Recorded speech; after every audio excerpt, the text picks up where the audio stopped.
Between 1957 and 1961, over 10,000 babies were born across 46 countries with a condition called focal-malia.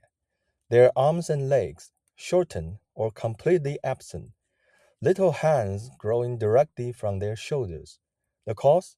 A sleeping pill called thalidomide, marketed as completely safe for pregnant women.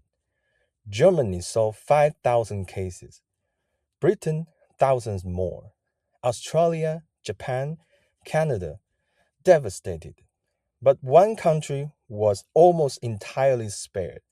The United States had just 17 confirmed cases. The reason? One woman they called Unreasonable.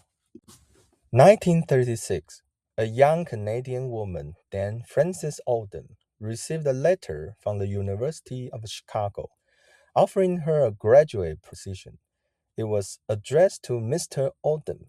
The professor had assumed Frances was the man's name. She could have corrected the mistake. Instead, she accepted the position and showed up anyway. By the time they realized their error, it was too late to turn back. She would earn both a PhD in pharmacology and a medical degree.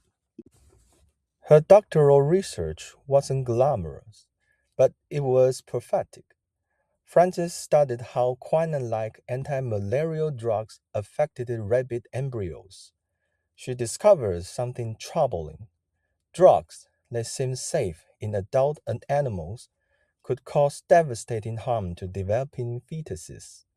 The placental barrier wasn't the impenetrable wall everyone assumed. Some substances cross it easily. She published her findings in 1943, 17 years later. That knowledge would haunt her and save thousands. August 1960, Dr. Frances Kelsey joined the FDA as one of the only 7 doctors reviewing new drug applications. Her first assignment landed on her desk, Kefauver, a sleeping pill from Richardson Merrell Pharmaceutical Company. It was already approved and selling in 46 countries under the name thalidomide. Doctors in Europe love it. The application was routine, should have been approved in 60 days. Her supervisor expected a quick rubber stamp. She opened the file and started reading. The safety data looked incomplete. Testimonials instead of rigorous clinical trials. Then she found it, buried in European medical journals, reports of peripheral neuropathy. Patients taking thalidomide were developing nerve damage in their hands and feet, tingling, numbness, sometimes permanent. The company insisted the drug was completely safe, even for pregnant women.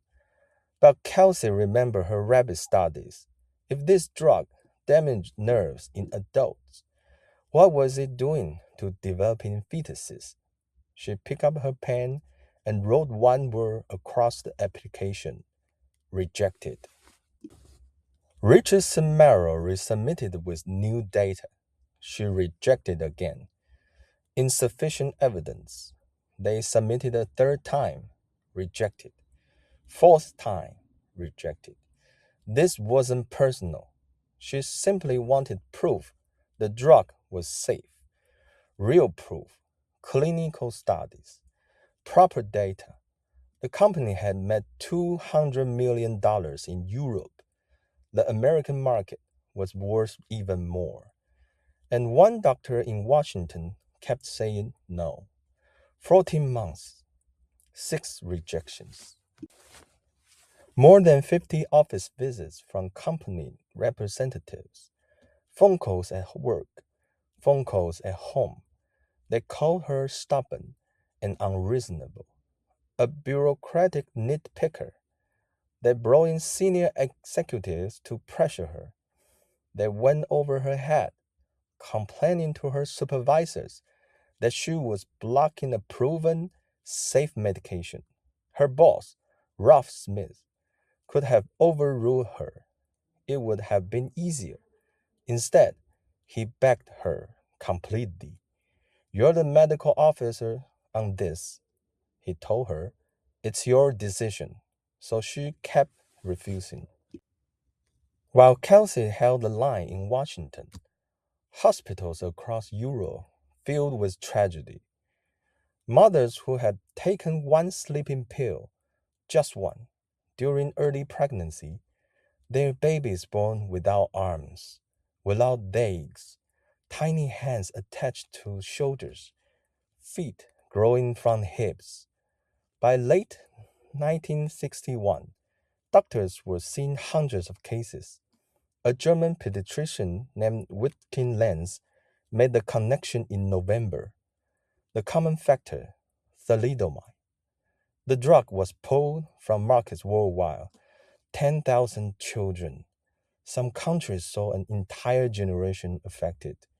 Germany alone had 5,000 cases. The United States had 17 confirmed cases, not 17,000. 17. Every one of them tragic, but a fraction of what it could have been. Richardson Merrill had illegally distributed thalidomide as samples to doctors across the country before FDA approval. Over 2 million tablets. But because Kelsey had delayed official approval, most doctors never prescribed it to pregnant patients. Without her obstinacy, estimates suggest thousands of American babies would have been born with the same horrific birth defects. August 7, 1962, President John F. Kennedy awarded Frances Kelsey the President's Award for Distinguished Federal Civilian Service. She was only the second woman ever to receive it. The ceremony made front-page news. For a brief moment, Americans knew her name. Congress, galvanized by the thalidomide crisis, passed the Kefauver-Harris Amendment unanimously. For the first time, drug companies would have to prove both safety and effectiveness before approval. The modern FDA was born. One woman's refusal had changed the law. Kelsey didn't retire after her moment of fame. She stayed at the FDA for 45 years total. She became director of the Office of Scientific Investigations, overseeing the implementation of the very laws her courage had inspired. She reviewed thousands more drugs, mentored generations of medical officers, told them that no was sometimes the most important word in medicine. She finally retired in 2005 at age 90. Still, most Americans had forgotten her name. August 6, 2015, London, Ontario. Frances Kelsey lay in a hospital bed at age 101. A governor entered her room carrying the Order of Canada, her country's highest civilian honor. They placed it in her hands. She died the next day, August 7th, exactly 53 years after Kennedy's award. The woman they call unreasonable for demanding proof, stubborn for trusting her instincts. She has saved a generation of children, and most of the world never knew her name until now.